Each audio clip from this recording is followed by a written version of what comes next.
Dickens.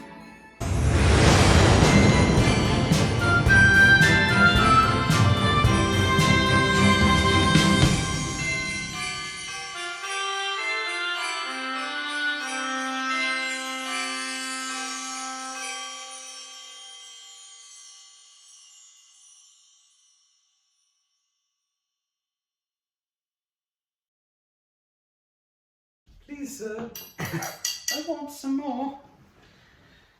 Oh, I don't even have a fucking outfit. I'm just wearing the Holy Mountain, same as last time. You're just, a fucking idiot. No, you're anxious right now. I am anxious. How do you know me so well? Well, I'm just doing too many things at once. Yeah, exactly. I would feel the same way. Let's see if I can find something.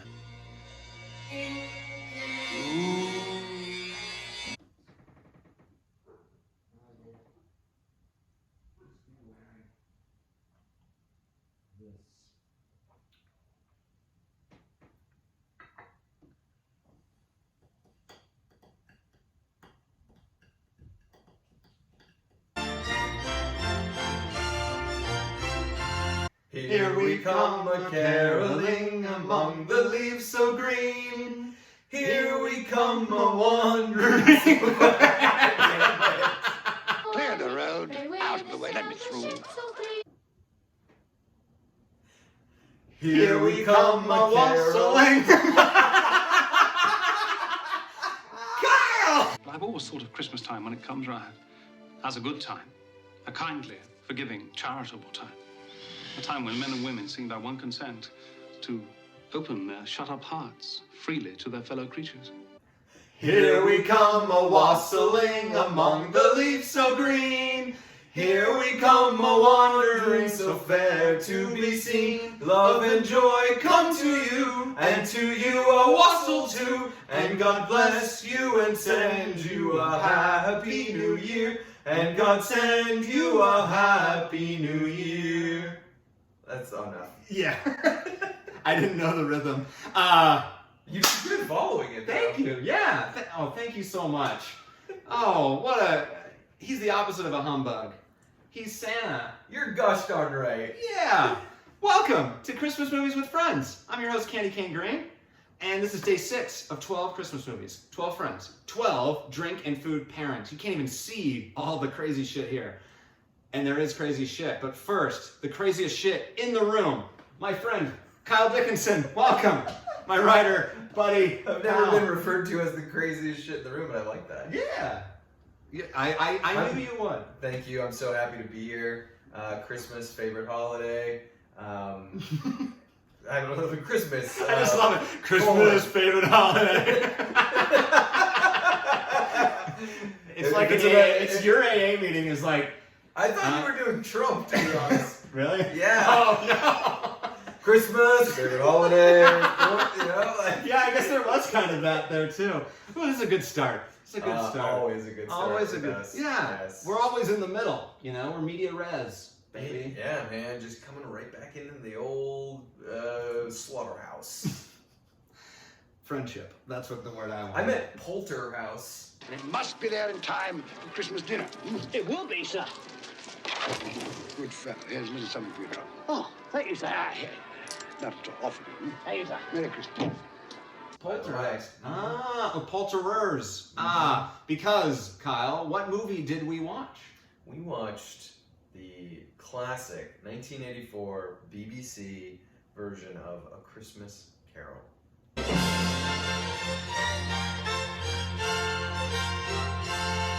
By Charles Dickens. Directed by Clive. Donner. Yes, because we thought it could be related to Richard Donner. And I thought of it like Donner as in the Donner Party, but also Donner Blitzen, Comet and Cupid, okay. And also starring George C. Scott. If I could work my will, every idiot who goes about with Merry Christmas on his lips should be boiled in his own pudding and buried with a stake of holly through his heart. And his eyebrows. Oh, and just great side hair. Mm-hmm. Incredible side hair. Like, that's how when you... chops. The more you get, I think the older you get, like, the hair just grows this way. And that's terrifying. Like, Like, it doesn't grow up anyway. It just goes in there.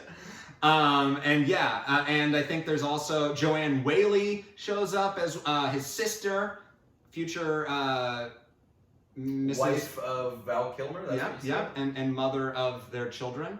And there's a couple. Oh, David Warner as Bob Cratchit. You'll be there one day, playing with the other children. I'm quite sure I will. He was fantastic. He was fantastic. He's sort of an older Bob Cratchit than I feel like we normally get. Or at least in my, Interesting. in my mind's eye, Bob Cratchit's sort of younger. I don't know why that is. I get where you're coming from, and like maybe that too is that just like in the 1800s you didn't live as long, so he normally is a little bit younger, even though he has like 7 kids. That's true. Yeah, no, I think that makes sense. But before we go any further, and once you have dialed up A Christmas Carol on Hulu or Tubi, it's on a bunch of different things. Christmas Plus channel on Roku. We are actually going to enjoy. Would you like to enjoy with me a smoking bishop? Absolutely. I've been so excited about this since you told me about it. Yeah, it was smoking when we started, but now clank here. I'll do a drive-by for camera. It's a beautiful Plum sheen. Yeah, Plum Sheen. That would be a great character name. And Yeah, Charlie's like. oh shit! You almost sat on a knife. I almost sat on a knife. It'd be Christmas is canceled at that point. Whoa. That's strong. Okay, Yes, so very. a smoking bishop is mentioned in A Christmas Carol. It's kind of like a holiday punch type of a thing. It's kind of like mulled wine. This has Cloudline Pinot Noir, one recommended by my sister, 2019 out of the Willamette Valley in Oregon. Probably too good of a bottle of wine to be besmirched with sugar Roasted. and roasted in cinnamon, cardamom, lemon, because we couldn't get Seville oranges, or Sevilla oranges. And then this port that's also too nice to be in here. This is a Taylor Fladgate Select Reserve Porto. It's a ruby port. But I'm worth it. Kyle is worth it. It was an excuse to be like, I mean, if I'm gonna do this, I want to do it right. You know? Yeah. No, this is great. And yeah, you're picking chunks out, which is Well, always yeah. good. Well, that's the cardamom, whatever you call those. Pods. The Pods. cardamom pods, yes. The dehydrated cardamom pod. So is this the second Christmas Carol we've watched together? Yeah. It feels like we've had more, but I know. We just talk about it a lot. Yeah, we do talk about it a lot. Because there are so many versions of it too. So I forget even, like, when we were talking about it earlier, I was like, I actually haven't seen that many of them. But in the past couple of years, it's just become this thing that I want to be a part of, the tradition of A Christmas Carol. And we went and saw a one-man show version of it with this actor, Jefferson Mays. Yeah, sorry. At the... what's the name of it? The Geffen Theater. Ah, the Geffen. The Geffen Playhouse. Yes. In Westwood. Light flashed up in the room upon the instant, and the curtains of his bed were drawn. The curtains of his bed were drawn aside, I tell you, by a hand. Scrooge found himself face to face with a strange figure. And it was also just so cool to see a one-man show. When it's good, those are just incredible. Yeah, the sheer inventiveness of the show was kind of not that it sparked me enough or kicked me enough to do something about it, but like it really like gets your creative mind going when, especially in seeing his like passion for it. It made me think that there's a future somewhere where I will do a one-man Rudolph. Yeah. Really? I've thought about it. Yeah, I've thought about that. I don't know how that works exactly, but like I've had that thought. I was thinking, has somebody done a live action version of Rudolph? There is what looks to me, I haven't seen it, like a bad version of a musical that you could go and see. Rudolph the red-nosed reindeer had a very shiny nose, and if you ever saw it, you would even say it glows. But I haven't seen it, sorry, I don't know. But also, I just realized, well, A, we're talking about not the Christmas Carol that we watched, but also, we have something even more exciting. This was on fire earlier, just like this was smoking. It's still warm. This isn't gonna look very appetizing, but it never did. Especially not in the movie. Yeah, exactly. Oh yeah, this looks better than Mrs. Cratchit's version.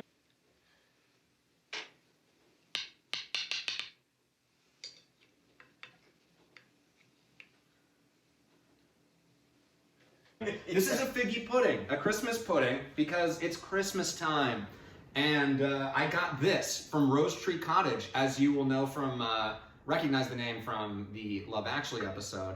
It's this British tea house place with all sorts of trinkets and British supplies, victuals. And I asked her if there was any place in LA that like makes a really good figgy pudding, and she laughed at me and said, no, you don't get it fresh. Like, she just handed me this thing in a plastic tin and was like, this is what you want. Like, normally they make it like 3 months in advance and they refrigerate it or freeze it and then they bring it out because it's like a very intense thing, I think. And also, it's just not, it's not a make it the day of kind of a dessert, which sort of seems weird. And yeah. Think about like fruitcake. It's not fruitcake, but like think about how unappetizing and like probably sitting around forever like fruitcake would have been.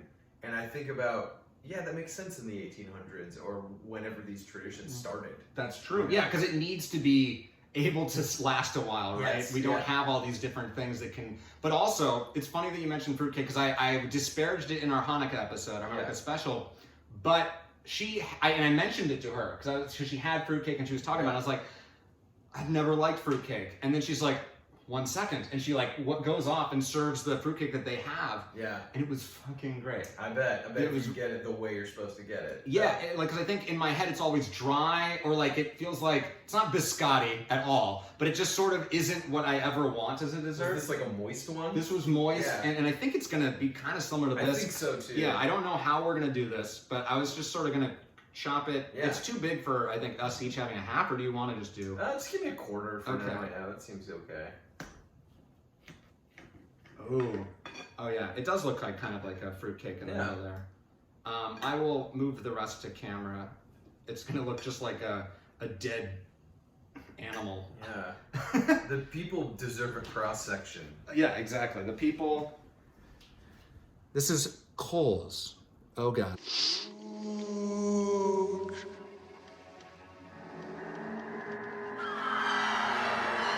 in there? It's like, I think it's currants. Currants, okay.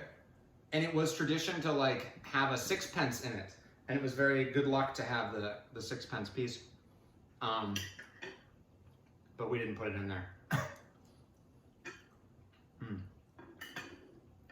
What do we think? I really like it, except for the burnt parts on the outside from when we lit it set it on fire. Actually, I kind of like the burnt parts. Really? Yeah, because I mean, it tastes like the brandy too. Yeah, this really does feel like a warm fruitcake. Yeah. I like that though. Yeah, like, no, the it is good. spices are really good. It's kind of the meal equivalent of the drink in a way. It's almost like Yes. one was enough. Yeah, right. It really is that exact. It's the meal equivalent of the smoking bishop. Yeah. On Christmas night, all Christians sing to hear the news the angels bring. Well, now that we're Just washing it down Yeah. with a nice glass of smoking bishop. well, now that we're fortified somewhat, Kyle, Yeah. I think we have to say that, you know, we like to talk about when we first met, and you pointed that you were wearing this hat when we first met, this beanie. I might have been wearing these gloves too. Oh, because you went to Berlin first. Yep. Because we met in Munich during Christmas time, and I think that's why, well, A, I needed to have you on for a Christmas movie, but I think we both sort of share this, like, childlike enthusiasm for the holiday. Yes. And, you know, I think we both try to be that person year-round at a certain extent, but Christmas for sure, it's an easier way for all of us to get back there, right? Mm-hmm.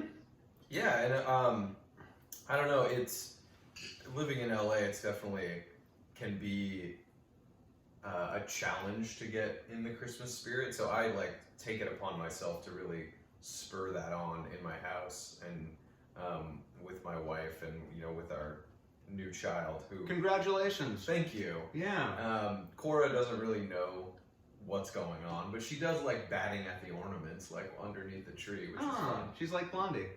Yeah. Exactly. Yeah. I don't know. There's been, actually I was asking you earlier if you've enjoyed the fog that's been happening, because it reminds me of being back home. It reminds me of, if you squint a little bit, like maybe it snowed out there. Yeah, you could be. I could be at home, and even just like I had this feeling too watching the movie of thinking about like the way that the light comes in winter. Specifically, it doesn't happen as much here, although it is a little bit different because obviously the sun is angled differently. But really, in the Northwest, like at this time of year, it's only light for a few hours a day, 20 minutes. Yeah. But when it is, it's usually overcast or something. It's just this beautiful, like diffuse winter light, and like seeing that in A Christmas Carol, like, I don't know, really warms my heart. And I think that's why the fog has kind of like made me really happy these past couple days. Yeah, everyone else is complaining about it, but we're like, what? Mm-hmm. People just need something to complain about, and change of any kind.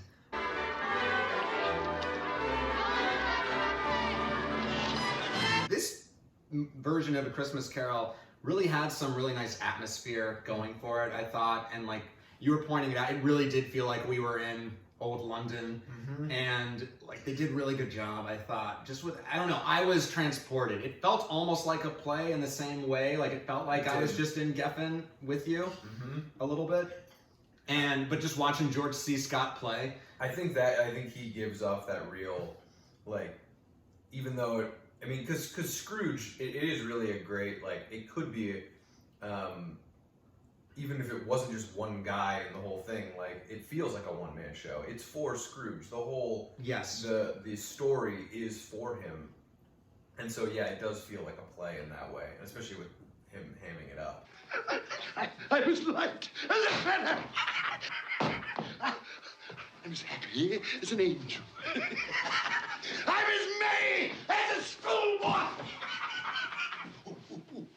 I'm as giddy as a drunken man. Yeah, he does ham it up, but I also think he's great. No, like, I love it. his, like, especially the beginning where he just is just like, the coal scene is always a classic, like Mr. Cratchit or Bob wanting to light the coal, and he's just, what is this? What am I?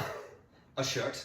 And like he just goes down the list of all the things that he talks about the history of shirts, the history of clothing, and it's like, yeah, they were invented, so you didn't have to use the fucking heater that I paid for, right? What I mean, it's a good point. The Scrooge character is always over the top. Yes, he has to be. He's such a miser that he doesn't learn the lesson that he's supposed to learn until like the last part of the movie. You can see it on his face that he's kind of getting it, but most of the time he's like, bah, I heard what you had to say, now give me back. Well, I feel like it's flickering throughout, and it's sort of, and it isn't a real arc, but it does feel like at the end of each segment or each scene that he sees, there's something that makes him resist and he can't give in, because it's almost like, oh, if I admit that I'm wrong, or oh, if I admit that this actually makes me feel sad or anything, then I've wasted my life, and all those different things. And I was thinking, you say he's over the top. I'm watching this movie and it just feels like it's outside our life. And when you're saying like they only get it when we're at the end of the movie, when can it get to the end of the movie where people get it, Kyle? What do you mean? Meaning, I feel like most people are walking around like Scrooge, hoarding their money or thinking that that's all that matters, and then just like yelling at the people on the streets for being on the streets and not being in the institutions that are there that they're paying their taxes for. Right. And this was one of the most, I think, for me, they really nailed that home in a much better way than I remember. We should look up what year Margaret Thatcher became Prime Minister. Oh, interesting. Because I wonder if this was like hitting that home. Maybe, yeah, I for think. them. Hey Google, when did Margaret Thatcher become Prime Minister? According to Wikipedia, Thatcher became Prime Minister on the 4th of May, 1979. Hey, yeah. So this is a Thatcher England movie. Yeah. I think that's a good call. Thanks, Google. Because they really hit that home in a way that we can talk about very specifically in a bit. But like even.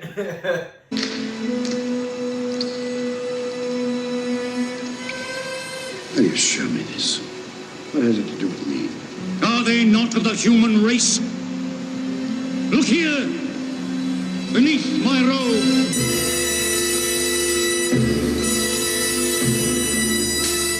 Look upon these.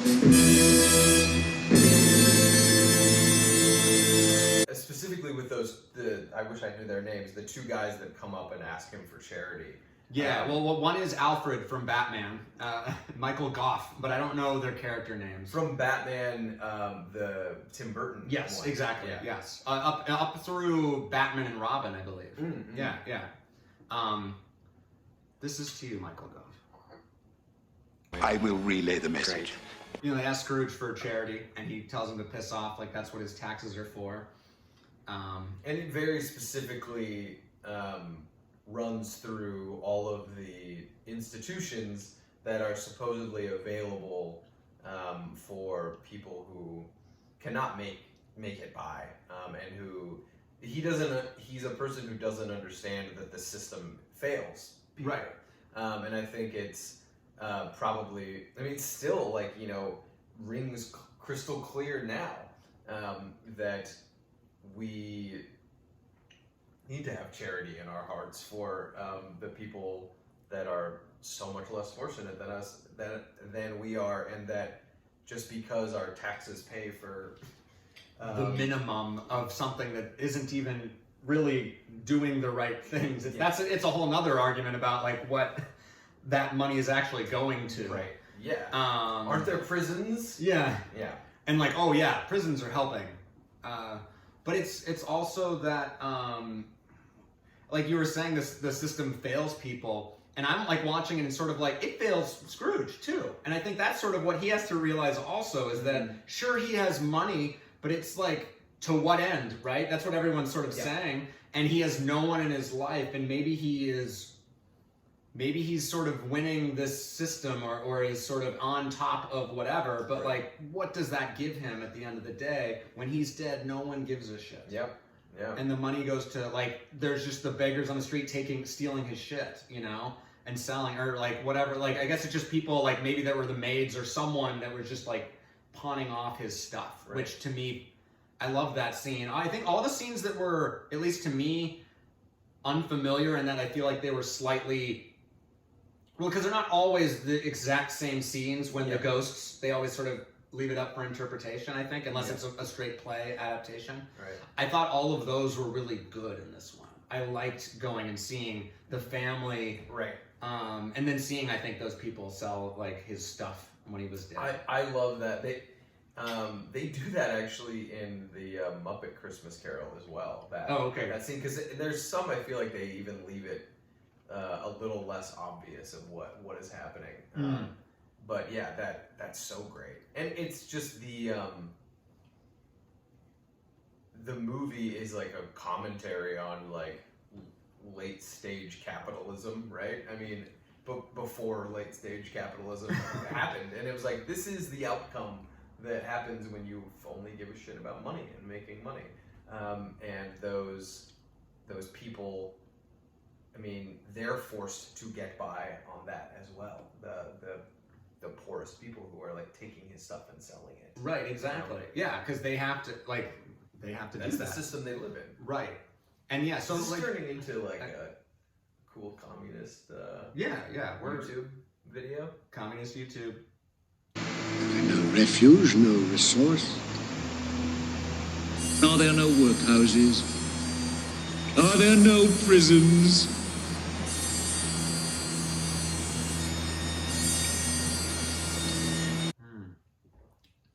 Ooh, that has a bite to it. I guess, is that the cardamom? Or is that just the alcohol? It's just the alcohol. Okay. Yeah, all right.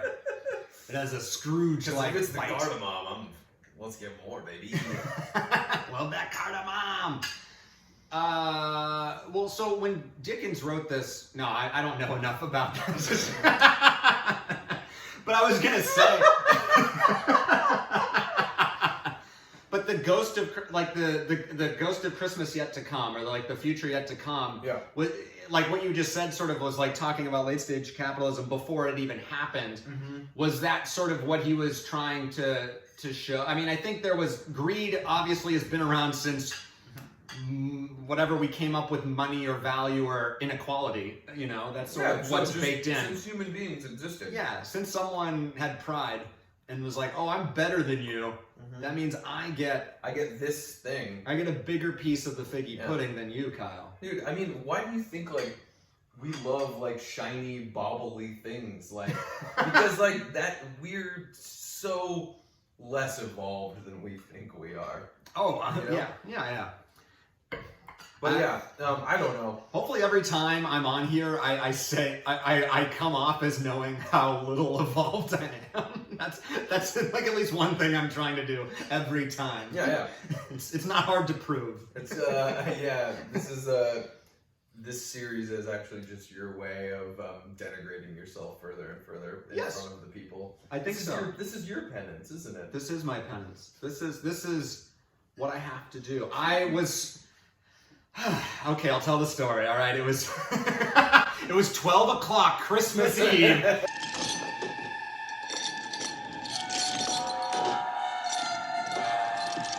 When the fucking Jacob Marley came and whipped. I was thinking about Jacob Marley more in this movie than before because you said this whole movie this story is for Scrooge, for the greed in all of us, for the Scrooge in all of us, for the humbug. Yeah. And I feel so bad for the Jacob Marleys, right? Because he's they don't even get the story. He doesn't even get that. He just is wandering in chains of his own creation for eternity. And his only recourse is to try and help his only friend and be like, hey, learn from me. Yeah. And that's like a really like sort of awesome thing of him to do, although I don't know if he has a choice necessarily. Yeah. Right? And it's also like he's been, wandering in chains. So like it's time to do something new. I think he's okay. I think he's like really stuck doing that. And I don't know why it is, tonight that he has come to Scrooge, because he definitely could have come like the day after he died or something like that. And like been like, Scrooge, you're fucking up, man. It has to come on Christmas. Yeah, but he's been dead for 7 years. Well, I think this was like the final moment it could happen. So like, this is a time travel movie in some ways, right? If this is Avengers Infinity War, like they have to go back the exact time. The last instant, Back to the Future, we're talking about fading away. Well, now you can hashtag Avengers Infinity War on this and people will watch it. Sadly. Yeah, it will double my viewers. Yeah. Yeah. Hey. That's so mean. I know. Bah humbug. I have to learn throughout this video how to be a good person. It's going to be a long video. Sorry, people. No, but like, I mean, that's something that goes through my brain all the time is like, what is this for? What am I doing? But it's really just to have an excuse to have Figgy pudding with one of my... No, I know, and that's why you're not a Scrooge. Yeah. Right? Because if you were doing this to like, only solely to make money or for fame or something like that, then it wouldn't be. So, yeah, I mean, it'd be funny if that somehow... Like, how could you make money off of... I don't know, anyway. But yeah. Because you love it. I do, and I love you, and I love Christmas. I don't know if I love our carol rendition, but we'll get there. Our rendition. I was gonna say I love carols. I don't know if I do. I think that's like slightly a blind spot. I think I've always been sort of a Grinch or a Scrooge about carols a little bit. I think I got that from my dad. Sorry, Mom. So let's go caroling. Let's go. Caroling is I like urged my friends in our 20s to do it one drunken night, and we went outside the Bigfoot West, and like while people were hanging out outside, we just started singing Christmas carols to them, and everybody loved it. Oh yeah, I'm sure. That sounds incredible. Yeah, it was awesome. I'm sure they all jumped in too, right? Or maybe some people did, and some people are too cool for school. Probably, maybe you would have been that person if you would have been there. I think I think I would have been into that. Okay. Though. I think so. But I want to say that. Mm-hmm. Oh, we're talking about Marley. Oh, yeah, and sort of just the tragic figure that he is, or sort of it's the, like, Marley is what we're looking at being, right? As a civilization, as a society, as a world. We're just, we're a few years from being Marley. That's what I wanted to get to. Just, get to the bottom of this class real quick. Man, yeah, this is happening. I didn't think this was going to go this fast, but it's working. Because I'm like, I'm on camera, I'm nervous. Are you nervous? I'm nervous because I'm like, oh, what are we gonna talk about next? Just in the like, not nervous, but like living on the fucking wave, man. I know I know exactly what you mean, and also because like there's no planning going on, and also there's little prep in this in terms of like, especially when I see it with you right before, it hasn't even sunk in yet. No, and so we were joking like, what did we just watch? Like before this, and it sort of becomes about, like all this stuff, even though this is so lo-fi and on purpose, it can distract you from what I'm actually supposed to do, or what we're supposed to do together, which is, talk about the movie, but honestly, who could give a shit? Like, we're not going to break down A Christmas Carol in a way that's been broken down differently or better than anyone else. Right, yeah. But we will be Kyle and Andy talking about A Christmas Carol and talking about that we met in Germany, and 10 years later, here we are, what the fuck, and that's really cool to me. Yeah, it's cool. I mean, you obviously, and I had the knowledge that we wanted to be in the specific to like our traditions, most Christmassy place we could be in that year on Christmas. Right. So, if we couldn't be with our families. Yes, exactly. And that was the kind of the point, was like, we're not, for me at least, it was like, I'm not going to be with my family this year because I've always wanted to go to Germany for Christmas because my family is German, my mom's side of the family. And when I was in high school, I took 3 years of German, and from freshman year, we would sing Christmas carols and talk about German Christmas traditions. And I was just like, it allowed me to have some small conversations with my grandfather about it, who did not grow up in Germany, but grew up in a house where his mom only spoke German and his aunts only spoke German. And the enduring image of my grandfather for me is he would pass away 2 weeks after this moment, but he was ailing. He was 99 years old. This was 2017, and we all got to have the last Christmas with my grandfather, and we sung Stille Nacht, Silent Night, together. And my uncle, who is his youngest son, and we used to sing the song every year, like at Christmas time. Like he would ask us to sing it, and he sung it along with us, and it was really like, I'm so happy that I have that memory, because that is that house, my grandfather's house, was like Christmas Eve growing up. I have such special memories of being there, and to this day, like, it makes me emotional thinking about it, just because, and that's what Christmas Carol kind of does to you, right? Is it's a ghost story. Yes. And we all have the ghosts of our pasts, and the like rosy-hued, brighter version of life that you're looking back upon, like Scrooge does when he goes and sees his sister and all the kids that used to, run along in front of him on the lane. That's Daniel Custis. Robert Estes. Hello, Daniel. When his life was still ahead of him. Yeah. And it's, I don't know, this is like a real sidetrack. No, it's not. Well, that part, yeah, it is not. And, but this last week I had to go have an EEG. Have you ever had one of those before? I've never had one, but I've been having like these vertigo issues. Right. So I've had to have like an MRI and an ultrasound and stuff. Everything's been okay so far, but the EEG is you sit in a dark room on a bed for 25 minutes with these electrical like pods or whatever attached to your head, and you're just supposed to sit there with your eyes closed. There's no sounds or anything. It's just silent. And I just thought back, like because it's Christmas season, and I just like sat there and I like cried. I was like thinking about how much I miss that, and I think it's really palpable, probably because I have my daughter now. Right. You're starting your own tradition, your own family. Yeah. You're on your way to being Grandpa Munich. Yeah, and that's just wild, man. That is wild. Especially in a dark fucking... Sorry, I'm like... No, I love this. No, but I'm like not really looking at you because I'm like... Well, no, that's okay. I'm like, oh wait, do I want this to be like an episode of Naked Man instead of... It could be both. Well, I mean, I think in my head, I think they're the same show anyway, in some ways. Mm-hmm. It's just a different itch in a way. Right. I mean, it's still me. It's the, I mean, I don't know.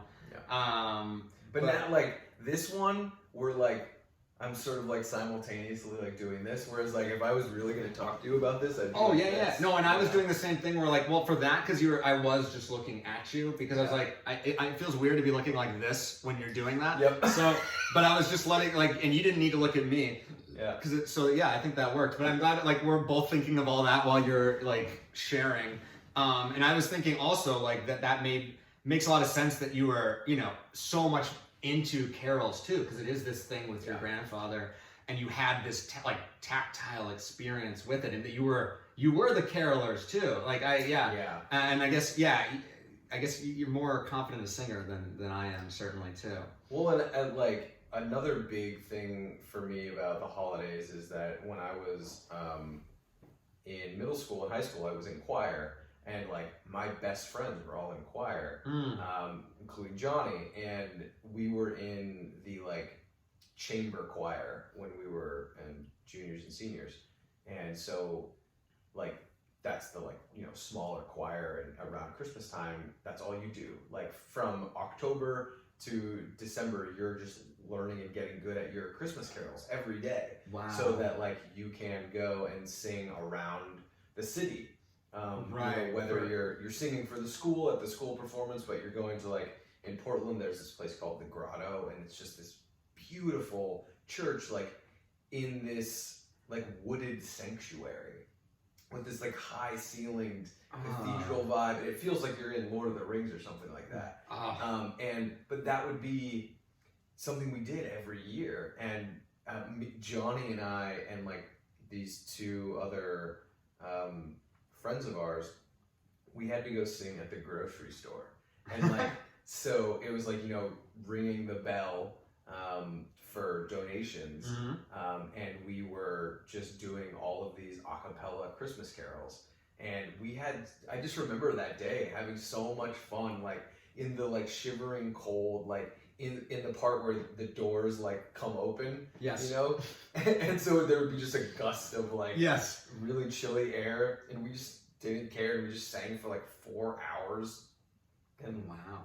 So yeah, Christmas carols are like a big, I'm a big Christmassy mess, Well, that's wonderful. You are Buddy the Elf. You like and it's sort of like in that you're mentioning like all the elements in there, or all the different things. Like it sounds like kind of the worst place to sing and also like I know I've been the person that walks by you ignoring you, and I always feel terrible, but it's also like I have to go buy my salt, like whatever bullshit that I have to do that's not more important than you, but it is what I have to do because that's what I've made my mind up, and it'd be really nice if I just sat and listened to you sing for a while, but no, I gotta do my errand, and it makes me think of that a lot, and it's just sort of if you got, I'm sure you got people to slow down, and I think that's like the whole point, right? And also that you are genuine into it rather than, because I imagine there's several kids that would probably be like, God damn it, why do I have to go to the grocery store and sing or whatever? Well, then it becomes more of this like we're hanging out with I was hanging out with my best friend. And so we're just like making each other laugh in between songs and like putting on accents and like singing the one song that we is not a cappella like carol song is the Hallelujah chorus by Haydn, which is the Hallelujah. And we were like, let's make that a 4-part harmony song. So yeah, you're just playing. Yeah, we're just playing, and it was I really miss that a lot. Like I've thought about like joining a choir and stuff here. I never had the gumption to like go do it, and always been like, I don't have the time to do that, and like, would I just be chasing a memory, you know, in doing that? And is that so bad, you know? That's true. I don't know, like, spreading Christmas cheer is sort of what it's all about. I don't know. Yeah, I mean, I can't answer that for you, but I also am like, oh, I would love to see you perform in a choir. I also was like, the Andy in me was like, well, if it makes Kyle go, I would fucking go with him, but I'm not a singer, or at least, but I've always had those like things of like, well, I've never actually learned how, really. Right. So well, like you don't maybe have a bad voice or you understand rhythm. Like even when you're just doing that carol, like you picked it up without knowing the song at all. Really? Well, like there's some lines that I knew, and or like also sort of could anticipate. Yeah. But yeah, I don't know. That's like I've never been necessarily musical, but there's just something. I recently did see a friend, who, his name is Kyle. He was on, for Freddy's Revenge last year, and he did a solo performance. When your love and you are parted, and all Christmas cheer departed, it's sad I say when you're away from love on Christmas Day. It was with the LGBTQ plus like West Coast LA singers, and they did a Christmas performance, and it's on YouTube. I'll put more information below. I would love to go see live carols and stuff like that, because I never think about it, because I don't think of LA as my home, but it is my home. Like, you know, like it's still hard for me to think of LA as where I do Christmas, which we're doing this year. Like, my parents are coming here, and of course, like, this is where I live. Like, yeah, it's where you're raising a child now too. Yeah, and I mean, I think it's just that sort of identity crisis thing for me of being like, oh, I don't know if I'm ready to like transition from the kid having Christmas to the adult having Christmas. I know exactly. That's what I was thinking when you said that, because I was like, now it's sort of flipping. Now you're gonna be the one creating surprises for your kids, but I also know that you're gonna fucking love that. I think too. Yeah. I mean, unless Cora is Scrooge. Well, she probably will be a few times too. Like, especially if you lay it on too thick. Well, that's the thing. And that'll be fun. You gotta slow play. Like laying it on too thick person for sure. Yeah. Yeah. I should ask my mom how she did it, because like my mom loves Christmas and got both my sister and I to love it too. Right. So it's like, what's the con game? Well, I think it's play up the magic of it, and that's why it always works for me. You know, the sort of, I mean, the allure of like Santa Claus and the mythos of it, and also just like presents in general, pretty easy buy as a kid. Yeah. But just the decorations, the cookies, there's just so many things, and things, sometimes that's the problem with Christmas, right? Too many things, too much. But to me, it is this thing of like, I still, to this day, if I'm at, you know, like my parents for Christmas and like they're gonna set up the presents, like I don't want to be a part of it. I want to wake up to see that moment, because that moment when I do, I even have this vision of like how I see it in a different eye. Yes. Like it sort of feels like a 90s VHS tape. Like that's actually how my vision does, even when I'm 33 and looking.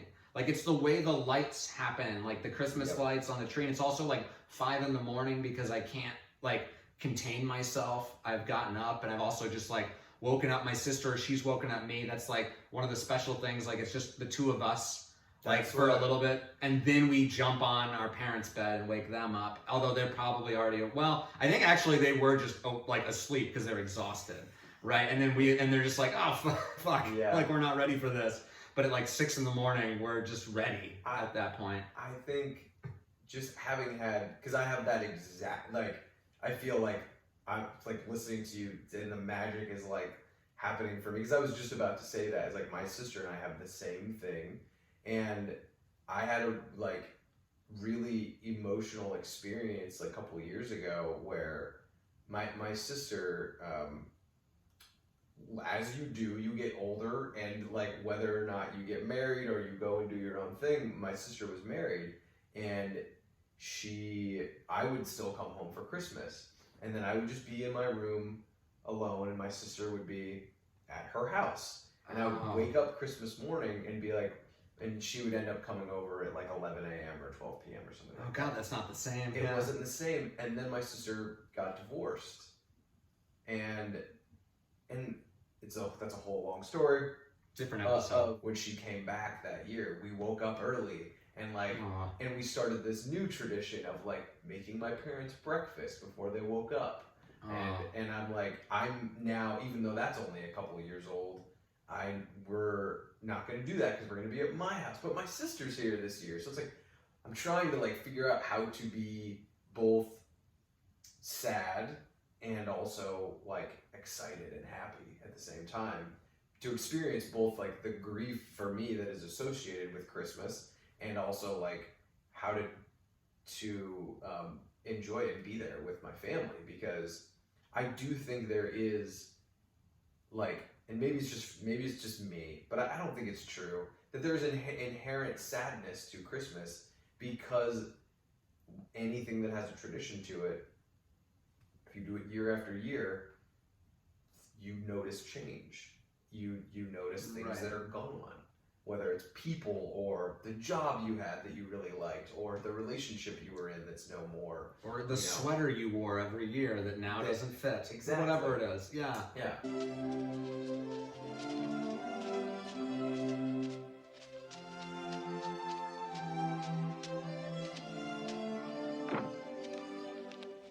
Merry Christmas, Mr. Scrooge.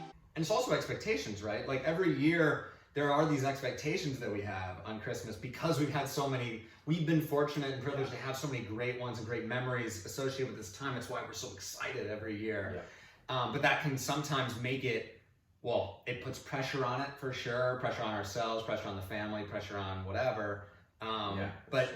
So there's that to it too. But yeah, I know what you mean. Like we're changing, we're growing up. How, like, you're going to be a different person. The Christmases are going to be different, but you also want it to be the same in some ways for, well, yourself, but also for Cora, right? Like, you want Cora to have what you had. Yeah. Or like something different slightly. Like, you don't want it to be the same, because it just can't be, right? And that feels like so weirdly inherent in being a parent, in a way, of, I don't know, I haven't experienced enough of it yet, because she's not doing much more than just like being delighted at things, or being frustrated with things, and we can't communicate yet. But when she does start experiencing the moments in life that I also remember, that like I don't know, I'm thinking about like my ideas of what it means to be a parent, which means like that I'm a step removed and watching, where it's like, but why can't I also be in there? I am in there with her, doing it too, but also like I know the pain and hardship of life. That is just something that like I was lucky enough as a kid to not understand, that you do lose things, and it isn't all just presents. Yeah, exactly. And that is like, I don't know. That's the fucking like mystery of being a human, Right. But I think it's also sort of why Christmas remains so important to people, because it is, in its purest sense, it's sort of like reminding us what we have, and well, I guess that's Thanksgiving too, but like that has too much awful baggage, although everything has baggage, so whatever. Right. But like, but there's sort of this idea that like I think we all just need excuses to celebrate, but this is a really good one. Or this one, like, I don't know if I'm saying it right. You know, like, it's sort of like... I feel you, and, like, I don't know how to articulate it either. Yeah. Because to me, it's almost ineffable. Like, it's something about that it's the darkest time of year. I mean, and just in terms of wherever you are, it's dark now at 5 o'clock, and it makes me want to be inside doing this stuff. And that is an urge as old as, you know, being human, you know, that like you come inside from the cold and get around the fire.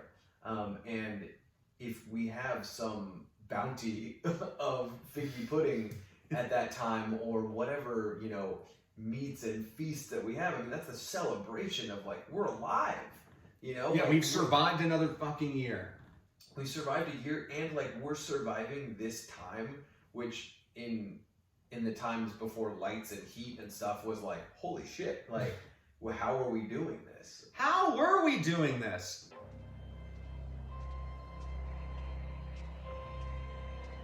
To sort of like get back to like the melancholy of it too.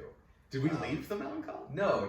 Okay. But I was like, well, let's be happy and have a feast. But like, I distinctly remember the feelings that I would have, like, after the Christmas Eve. Like, Christmas Eve was huge in our... Oh, okay. Christmas Day was more for the day. You? Yeah. But Christmas Eve was always wonderful, too. We, like, went to our aunt and uncle's, and there was a tradition there that the bouche de Noël, like a very... traditional dessert, like French, like log, like that's what the Christmas log, and like the Christmas log. We didn't have that, but I want that. It was just a thing that Catherine, my aunt, would always get every year, and it was just like that would be sort of part one, and yeah. I mean, part one was December 1st, the Advent calendar. Like I think to me, like my mom would get a new one every year, or she'd even make ones for us that had stuff in it. So it was sort of just, I mean, yes, we're getting all these sort of things and presents, and like, no wonder we love it, sort of like a reward. Yeah. But it was also, I think there's whimsy to it, rather than just like, here's a Porsche. You know, like it was never that. It was like, here's a chocolate every morning, right? Like a little, you know. Yeah, we had a felt one that hung over our like bathroom door. And like, so it was facing outwards, but like, and it just had little, like wooden toys that you would put on the tree. So there was like this, there was a tree, like a felt tree, and then below it there was 25 little that's really cool. things. So you pull one out every day and like decorate the tree. So would it be the same felt thing every year, and then maybe different days, or like with the same days? I don't remember specifically like if there was different, like if we switched up the toys. Well, I mean, but like obviously you're gonna decorate the tree different every year. Right. Like I'm assuming, unless you're like trying to make it the same tree every year, which would say something about you in an interesting way. I would say that's probably like my mom. Like if my mom's the one like putting everything away and bringing everything out, you know, to like hang up in the house. Yeah. So like. I have no idea. Like I'm sure it was different every year. Could have been. But like I think it was the same figurines, but I bet you the ways they were put back in. Yeah. And also every year, like you wouldn't know. It's not like they say like December 1st when you're taking them off and they go in a different So you just totally and you wouldn't remember, I don't think, unless you didn't have a phone where you took took a photo. One, you know, you're like, oh, this is the one we do on the 24th or something. See, I always had stuff like that. I have favorite ornaments that like I would save to the last ones, or there was ones that were those are my ornaments. Robin, you know, be very like possessive over the wiggly Santa, which was just this. I think my mom even had to glue it because it broke, and then we got a new one. And it was in with the idea that we would, you know, retire and put the other one out to pasture. And I'm like, no, we got to keep both, you know, because he's still there. Never retire. Yeah, no, Santa never retires. Yeah. How can wiggly Santa? You know? So yeah, and I still like I feel that too. Like I'm sure my mom gets emotional, not like having to put it up and imagining me like yelling at someone not doing it in a fun way, because I'm not actually, well, I would be angry if someone did it if I was there. Yeah. But angry in like a very like small way, just like disappointed. Yeah. Childlike anger. It's that like, oh, that was my thing. Well, and it turns from this childlike thing into like this, you know, deeply held tradition that you have. So it becomes more than that. You know, that like when you don't do it, it's like it's strange because like traditions are sacred. You know, like we don't, you know, I grew up Catholic, and it's like you don't do this and this, like you do this, and this, and it's like things and ceremony and things are meaningful to us for some reason. I mean, I don't know exactly why. It's self-soothing, or there's something safe in that. We can't control anything, right? But we can control how I put on the ornament, or like as a kid especially, and even now as an adult, I always sort of am like, well, what the hell am I actually helping around during Christmas? And a lot of times I retain the kid thing because I want to like, I want to be in it like that rather than supply it, sort of. And I know that's almost selfish, and it is, but it's also like, well, the ornament at least was something that not that anyone could do that, but it was sort of like, oh, that was something that I did. Right. Or something that I could do. You're part of the ceremony. Right, exactly. And then if I can't do it, it's like, oh shit, well, what can I do? Right. You know? And it's like, well, and obviously the truth is like anyone could do that. Yeah. And also that I could probably do some of the other stuff too. I'm just resistant to it because it's like there's change there, but it's also like you're gonna have to drive me kicking and screaming to be an adult, you know, in most of the ways. You know, I think for the longest time my Christmas, like, because my parents still ask for Christmas lists. When the thing paused, I got a text from my mom saying thank you for the Christmas list. Yeah. That was like today. I just was like, I did a very half-assed version because they always ask, and I'm like, and I think that's good because it's like I'd rather everyone just buy stuff that no one wants or needs. Yes. But but I also feel uncomfortable asking for things at this point, and also like I don't need things.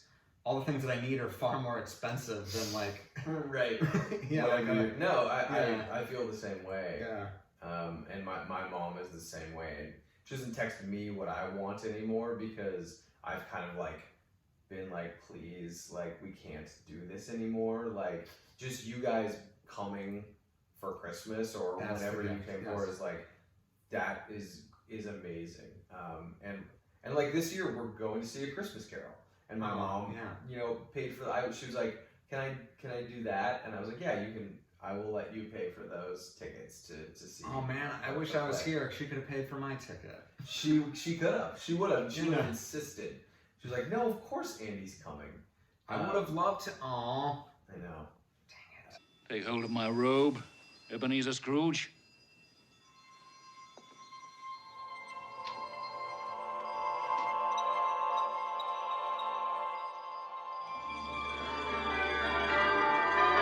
I was just gonna say that it was your mom filling her role too, right? Like she has a role in the Christmas loves ceremony, it too. You know, and so like when you don't, and I'm saying what you and meaning me as well, is like when you don't play your part, it's harder for her to play her role too. Of like, give me the bullet point Christmas list so I can get that stuff for you and watch you open it, because the joy that your mom had watching you open up presents when you were a kid, you know, was, and you're right, it's crass and it's commercial and it's whatever, but like it's not, like, I don't know, I can't, like, there's some good shit in there. There is, and it's,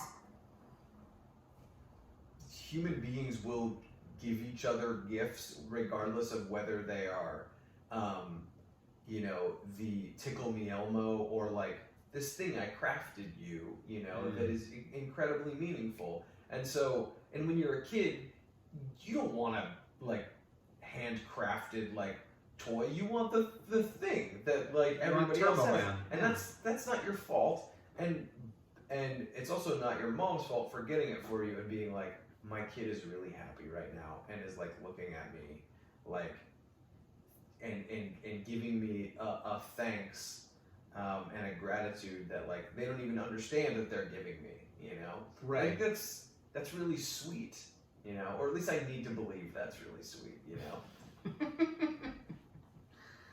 And God bless us all, everyone. It's all two sides of the same coin that Scrooge wants to squeeze every ounce out of, and Yes. and the other side is like seeing the good, that he is incapable of doing. You learn that he had a hard childhood, and he had a terrible dad, and his sister died young, and he's cut off some part of himself that is sure that the world is shit. Yeah, and he sort of made that happen. Right? Because he was so determined to make money and to deserve this woman who loved him the way he was, that he lost her.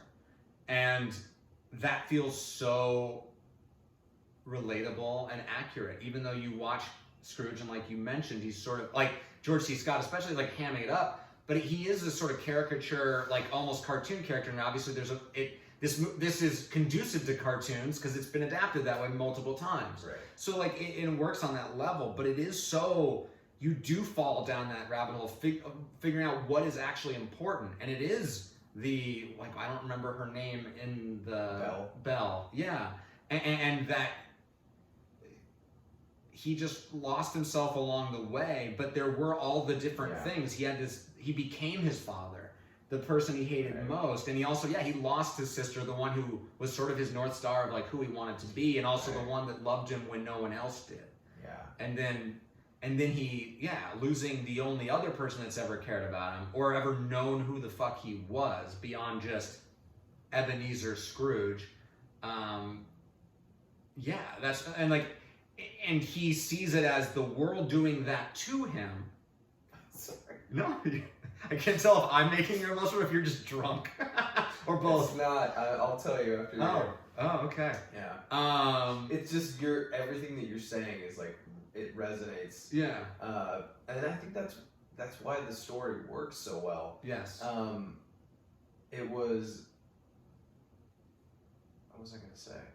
Oh, I didn't mean to shame you for being emotional. No. I didn't think you were, because I was also it's that strange situation where somebody is animatedly saying something that I'm now lost inside, and I'm getting emotional for that reason. There's things there that you're saying that are about what I'm thinking about, but you don't know that I'm thinking about this thing. So now I'm getting emotional, and it starts to become funny for me, where I'm oh, I'm almost crying about this thing I'm thinking about, but you don't know that. Well, but I mean, of course, I would like to think I'm making you cry because I'm just so beautiful and intelligent. In the way that you're breaking down A Christmas Carol, so emotional. But it's resonant. I mean, and it is Well, I mean, but what isn't what I was crying about? 100%. But it also it set you to where that was, and that's to me. Mm-hmm. Every great movie, every great piece of art, that is what happens to me. I'm it's very rarely the literal thing that's actually happening on screen. It sort of sent me somewhere else, connected to something that I've always been thinking about or wondering about, or has happened to me, or my version of the events on screen, or something entirely different that just sort of the wheels happen, and now I'm emotional, now I'm that. Sometimes it can just be oh yes, a puppy is dying on screen. That is fucking really sad, always. But a lot of times it's just oh, this is making me feel something that I wasn't necessarily, not that I wasn't prepared for, but it's it's doing what I want art to do, making me think and feel in ways that I wasn't prepared for. And so I guess that's just when you said that, I was oh, that's my favorite movie is when it's doing that. Well, and I think A Christmas Carol, and the words that you kept using in that was he's essentially forgotten who he is, right? And I think that is the reason for the ritual of Christmas for me. The reason why it's sad, the reason why it's so emotional for me is. And it's related to this, a couple weeks ago in therapy, I all of a sudden started crying, talking about my sister, and how much I want her to be happy, and how much I am so glad to have her with us, and that I get to be with her, and I have these emotions as an older brother, which is I so want to control her life because I want her to do well and figure it out, and that's my impulse. It's just like, let me make my sister happy. And then when I let go and I just like know that like controlling, like frustrating feeling that I have for her comes from a feeling of love, right? And my therapist was like, I started crying and he was like, this is so natural that you're feeling this way, because he's like, your sister being around is reminding you who you are, like, and bringing you back to those like deep feelings of who you know that you are and who you want to be, and who you're always striving to be but you forget. And he told me this story about, it's like this folk tale about this young man who gets sent off by his parents into the wider world, and he's going to like explore the world, and his parents like tell him like, do not forget who you are. Whatever you do not forget who you are. And when he goes to the town, he's having such a great time, he forgets who he is, and he truly doesn't remember his family or anything. And I don't remember exactly how the story ends, but he gets a letter from his parents. That's what it is. And it comes to him at this like dire moment that he needs it. And it's a letter that tells him who he is. And I can't help but think that like that's kind of what Scrooge is getting when he's seeing that Christmas past of like, and he rejects that, you know, because he's like, I'm not that person anymore. Like, these are the things that are important, but he's being shown to himself what is important. His sister, like, is that thing that he's forgotten. He refuses to look at his own nephew and see his sister. Fred looks very like her. Yes, I've been reminded of that just recently. That was so hit on very well in this one, yes, for sure. I don't remember that as much in other ones. Me neither, and it really just clicked into place of like, oh, that's why he can't stand Fred, because Fred is his sister, or reminds him of his sister, and his sister... And it reminds him of who he could be. Right, and he thinks once he lost his sister, or that it was too late, right? He already lost his sister, he lost the love of his life, and in his mind, there's not other chances. There's not anything, all there is money, because that's what he's good at, and that's what he's ever been good at, and that's all that's important, because he has to believe that. Because if he realizes it's the other thing, then he knows he's fucked his whole life away, and for what? You know, making other people miserable, as Blondie is going to the bathroom. I think it's so, I don't know, it's just become very clear to me now. Yeah. That like, all of these connections that I have to Christmas, like with that tinge of melancholy, really only started for me when I like went off to college, and when I could finally come back home for Christmas. Yeah. You know, I don't know if you had that feeling too. I think I agree, but I also think that's sort of, when you were talking about the like remember who you are thing, I immediately thought of college, where I feel like I forgot who I was. I was also trying to be someone else actively, or trying to figure out who I was. Well, that's just like becoming an adult. That's also the whole point, I think, in some ways. But also there is that, going to places and coming back. I've always really liked that feeling, and also, in a way, my name on Instagram is Wandering Green. That is like this high to me, I think, in some ways, of just being the new person, or coming back in and having time passed and sort of like re-entering other people's stories. And I've had my own story, everyone's had, and just sort of picking up where we left off. But there is melancholy to that, because it is sort of like, oh, what did I miss? What did you miss? Yeah, like because I haven't seen you for a while, right? And I think for 3 weeks it was sort of like, you know, one of my best friends is sort of just gone because you're fucking busy, and I'm also was sort of the same way, and also was in my family stuff, and that's sort of sad, and in a way of like, I don't like that, but also it's like neither of us, I think, ever were like, oh, I need a call from that, like, or it's like Andy's fault, or it's Kyle's fault for not doing this, but that's just what, like, that's the melancholy of life, because it's not ever going to be the same, or it's things are, I don't know. No, but it's true on that. Like, and I think on that friendship level, like, you experience that same those same distances, like that we experience that we've been experiencing from our own families since we left for college, and now as friends, as we go through our intense years together in our 20s, or for you and I more recently, like in the past, a couple of years, where it's like, and we're always talking about that though too, is that like, idea that like, okay, we would love to hang out all the time, but we just can't, and how, like, what does that mean? Like, and there are feelings associated with that. I definitely thought about you, like, during the time that we haven't seen each other, and I'm like, I really wanted to be so much more dedicated to my friendship with Andy, and like, oh, I barely saw you at the Who's Band concert, or that like we haven't, like, over the summer I feel like we talked on the phone more, and like, and I'm just like, well, we're going through phases, in our lives, but it's still hard.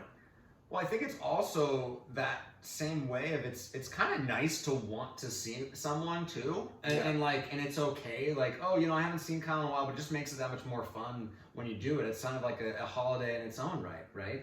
And but I also think, and I kind of want to, like, I think end on this way, because I think we've talked a lot. We talk a lot about our past and like our things, but I think we also sometimes we're dreamers and dream about the future. And I think sort of when I'm envisioning the future in some ways, like, I mean, we've even joked or talked about, and I say joked because I'm like slightly afraid that, oh, maybe you weren't serious, of like, we want to be in England, we want to be in Dickens, London, or honestly the countryside is more, I want to be in Shrewsbury where this was filmed, and just like rolling down the hills in barrels, and which is just like a bad scene in Hobbit, but like that's what I thought of. Yeah. But like because in A Child's Christmas in Wales, like I know that's not. I only read it the one time, but it's like it captured that love of Christmas and also being in Britain, which somehow, I mean, in a way, especially since I pretty much have English blood, it is sort of my past. Right. It is, and it is this sort of primordial thing, and it feels like Christmas patient zero. And now I'm gonna get Blondie. Blondie's saying it's time to be over. That was adorable. It was adorable. Where the fuck was I don't know. We're talking about going to Wales. Yeah, well, I guess, but I think when we were saying like, oh yeah, I want to be more present in my friendship with Andy, and it goes the same way with you, Kyle. This is Kyle. Did we not? No, we did. Wait, did I even say your name? I think I did. You did, yeah. I might not have said your last name. Yeah. I think we're just hanging out and now recording it, which is nice. That's what you always wanted. Anyway. That is what I always wanted. That's what you wanted too, right? Well, maybe not wanted, but you were like, you understood why I wanted it. Yes. Wow, Blondie is getting fed. Let's take 1 second.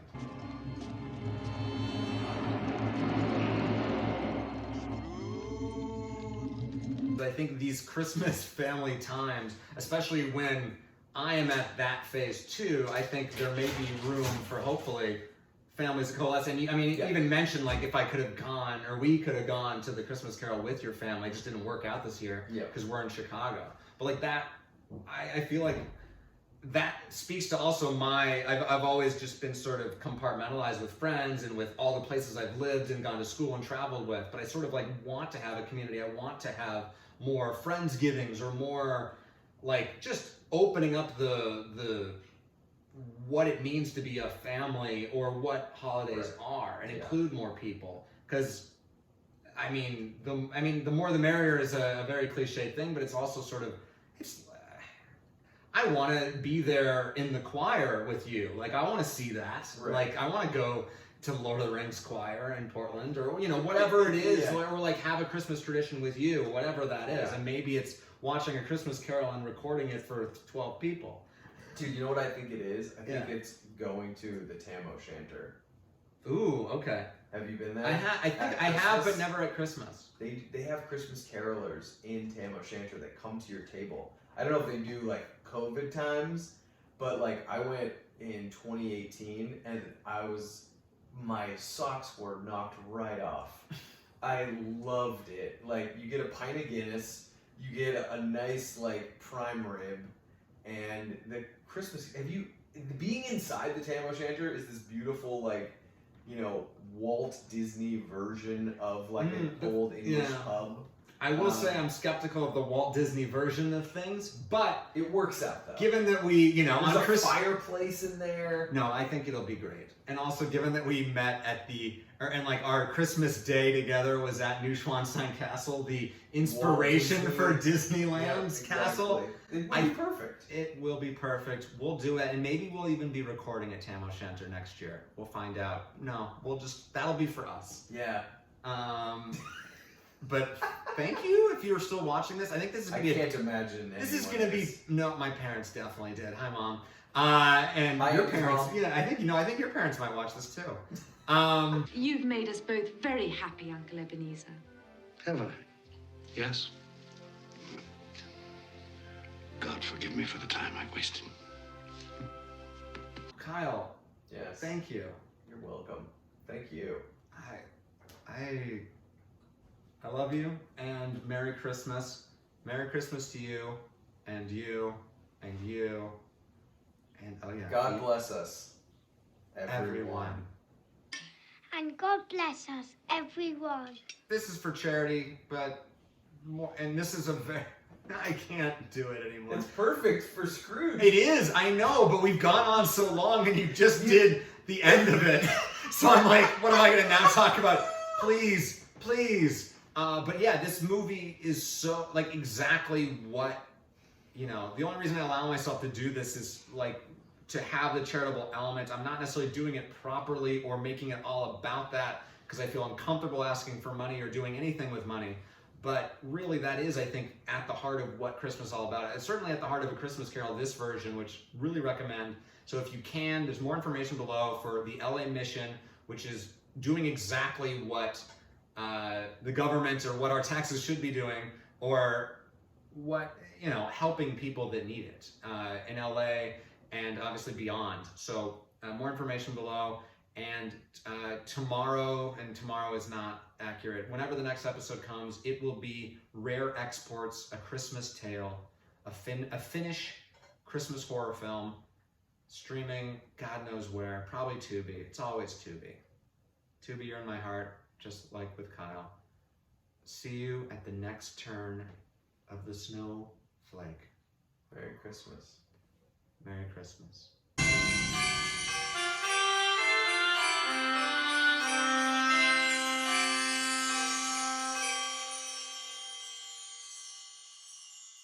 Merry Christmas. Merry Christmas.